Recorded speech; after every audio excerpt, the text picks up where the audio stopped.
Hi, this is Dr. Jerry Dreesen with another question and answer video about chiropractic. Question number 11. Why is there a popping sound when a joint is adjusted? Adjustments of a joint may result in the release of a gas bubble between the joints that make a popping sound. It's exactly the same as when you crack your knuckles. The noise is caused by the change of pressure within the joint that results in gas bubbles being released. There is no pain involved. We call it a cavitation.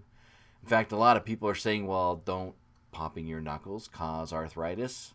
Again, there was a great research study done that showed that there is no arthritis caused from popping your knuckles.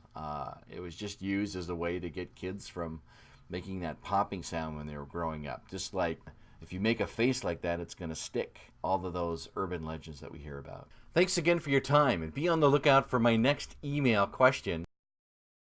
Question number 12. Why didn't my medical doctor tell me I had this problem?